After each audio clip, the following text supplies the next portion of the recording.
Boa noite a todos, sejam muito bem-vindos a essa nossa casa de oração e, como sempre, nos convidamos então a todos para que elevemos o nosso pensamento ao alto, que nós possamos nesse instante sintonizar com a direção espiritual dessa casa, com Jesus, nosso excelso amigo, que nós possamos, através dessa sintonia, receber tudo aquilo que aqui viemos buscar, deixando aqui as nossas aflições, os nossos pesares, as nossas dúvidas, e que possamos também abrir muito o nosso coração, a nossa mente, para essas lições de Jesus, traduzidas de uma forma mais clara pela doutrina espírita, uma doutrina que nos esclarece, nos orienta, nos ampara e nos faz vislumbrar um mundo melhor. E assim, irmanados com nossos amigos espirituais e também convidando aqueles todos irmãos da espiritualidade que porventura estejam aqui, que nos acompanhem nessas nossas reflexões sobre o tema que nos foi apontado para esta noite, que é a pluralidade das existências, e que assim seja. Como sempre, o departamento doutrinário nos convidou a que falássemos sobre a pluralidade das existências, e nós nos orientamos, então, para desenvolver esse tema, no Livro dos Espíritos, então, de Allan Kardec. Como sempre, eu faço meus apontamentos em casa, por alguns dias, tentando buscar, assim, o melhor que a gente possa trazer, do assunto dado, e depois, então, eu faço essas reflexões aqui com todos os presentes. E eu iniciaria assim.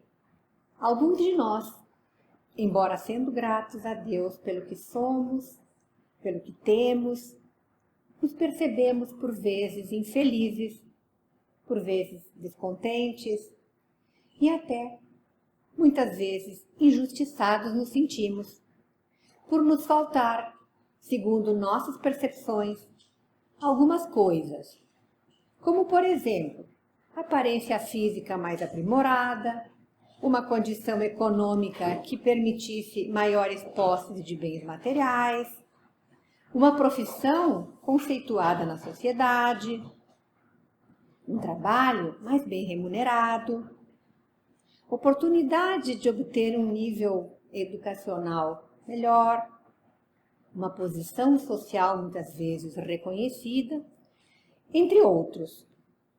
Por vezes, nós nos comparamos a amigos, parentes ou mesmo com desconhecidos. E muitas vezes nos colocamos em situação inferior a eles e até, por vezes, invejando-os.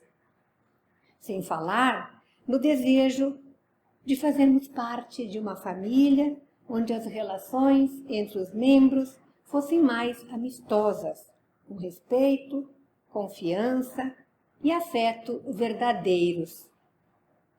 Muito bem, tendo em mente esses potenciais desejos, vamos abordar hoje, então, um dos princípios basilares da doutrina espírita, que é a pluralidade das existências. Mas o que vem a ser pluralidade? Significa multiplicidade, diversidade, o contrário de unidade, de singularidade. No caso da expressão multiplicidade de existências, o sentido é mais de uma vida, mais de uma encarnação. Ou seja, o espírito encarnar muitas vezes na matéria em um corpo de carne. A esse processo dá-se o nome de doutrina da reencarnação, que, segundo Allan Kardec, é a única que corresponde à ideia que formamos da justiça de Deus para com os homens, que se acham em condição moral inferior, a única que pode explicar o futuro e firmar as nossas esperanças, pois que nos oferece os meios de resgatarmos os nossos erros por novas provações. Essa corresponde à questão 171 do Livro dos Espíritos. A ideia que fazemos da justiça e do amor de Deus para com todos nós, seus filhos, não nos permite supor que ele pudesse fazer diferentes uns dos outros em tantos aspectos. Como poderíamos explicar a diversidade existente entre os seres humanos no mundo, a não ser pelo paradigma das múltiplas existências?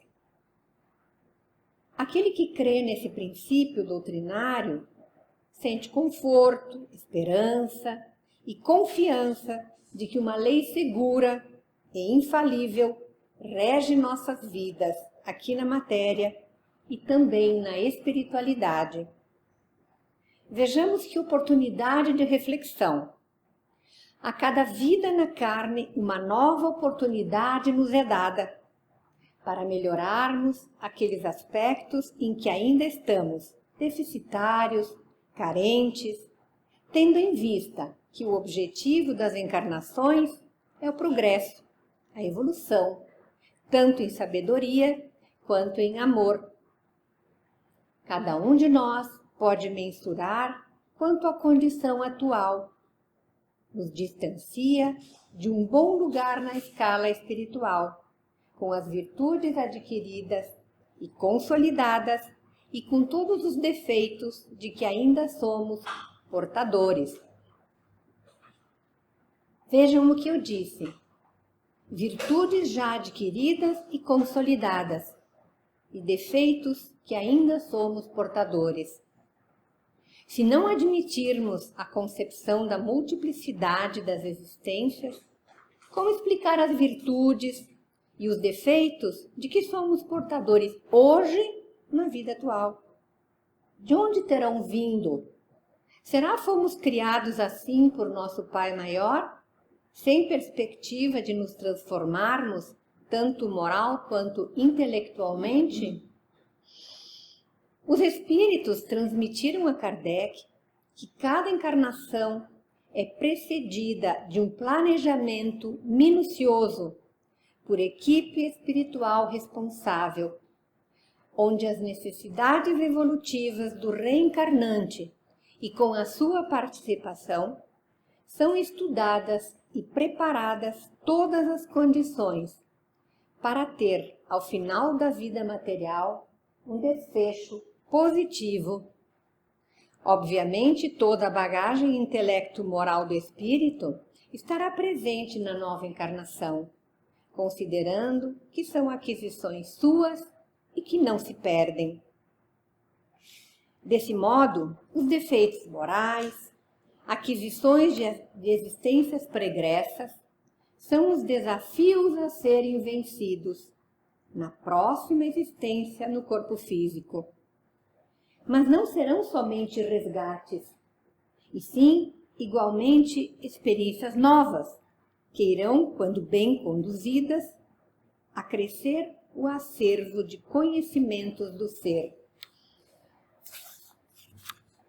Aspecto físico, traduzindo por beleza ou fealdade, limitações físicas e mentais, condições materiais privilegiadas ou escassas, bom ou mau estado de saúde, relações familiares agradáveis ou conflituosas, e o que mais nos recordarmos, tem lugar nesse planejamento.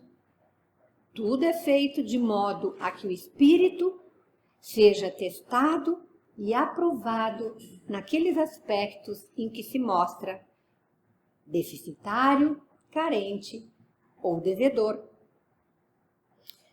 Quando eu fazia esse texto, eu posso trazer muitos exemplos de situações que venham exemplificar isso, né? Que venham mostrar como assim, né? Que tipo de de problemas de vida. E aí eu me lembrei de uma situação que a Joana de Ângeles traz num livro chamado Após a Tempestade, onde ela diz: da neurose simples às complexas manifestações da hidro, da micro e da macrocefalia, do mongolismo, da oligofrenia, passando pelas faixas do retardamento, da demência, da idiotia, da esquizofrenia, as causas atuais têm suas matrizes na anterioridade do caminho percorrido, isto é, no passado, pelo espírito, ora em alienação. E ela complementa: ninguém foge à vida sem se surpreender com ela mais adiante. Pessoa alguma se evade a responsabilidade sem que se veja defrontada pelos problemas criados mais à frente. A morte, aqui considerando a morte do corpo de carne, não apaga a memória, antes a aguça. É sempre a grande e fatal desveladora de mistérios, de enigmas, de causas ocultas, e a vida física se organiza mediante as consequências dos atos pretéritos, transformados em presídios de dor ou paisagem de liberdade. São sábias essas palavras de Joana, né? Traduzindo para o cotidiano de nossas vidas o funcionamento da lei de justiça e de caridade. Alguns de nós poderemos achar injusta essa lei, mas ela é assim, mais uma das leis de Deus, infalíveis e inderrogáveis, que dá possibilidade ao espírito de se redimir, de fazer e refazer experiências, de acertar e de evoluir através do esforço e da resiliência a cada nova existência na carne, num contínuo, pois, como diz Kardec, as vidas são solidárias entre si. Nos parece apropriado considerar o quanto esse princípio nos tranquiliza por nos tornar sabedores de que se erramos hoje, poderemos acertar amanhã. Mas sempre e a cada nova experiência de vida, procurando acertar, fazendo o nosso melhor, acelerando nossa ascensão ao mais alto. E para encerrar, de uma forma que eu considero mais leve, eu trouxe umas palavras do Hermínio de Miranda, num livro chamado As Duas Faces da Vida, onde ele diz: a morte é apenas um processo inteligente de renovação da vida. A existência na carne é como um ano letivo que viemos frequentar para, depois de feito o dever de casa e prestado os exames prescritos, passar as férias, entre aspas, em outras dimensões mais confortáveis da realidade. E isso, com certeza, fizemos muitas vezes. Muitos anos letivos, muitos exames prescritos, né? Sofridos, né? E depois nós vamos para as nossas férias, né? Que serão mais ou menos gostosas, felizes, né? De acordo com o que nós experienciamos aqui. Então, eu agradeço muito a vocês terem ficado comigo, me ouvindo.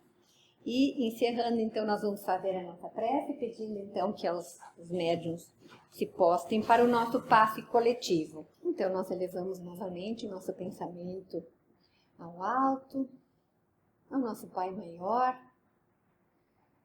que nos dá tudo, agradecendo pelo que somos, pelo que pudemos alcançar até hoje, através das tantas experiências de vida na carne.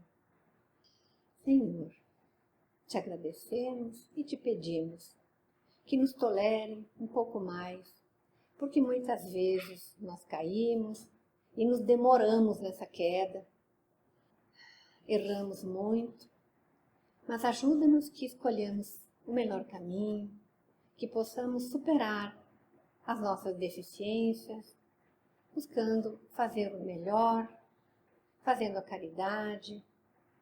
Ajuda-nos a reforçar a nossa fé, a nossa esperança em dias melhores, fazendo-nos entender que esses dias melhores dependem apenas de nós. E agradecidos, então, também pela espiritualidade que sempre está nessa casa previamente, preparando-a para nos receber. Agradecidos a todos, nós vamos encerrar, então, esse trabalho da noite de hoje. E que assim seja. Assim seja.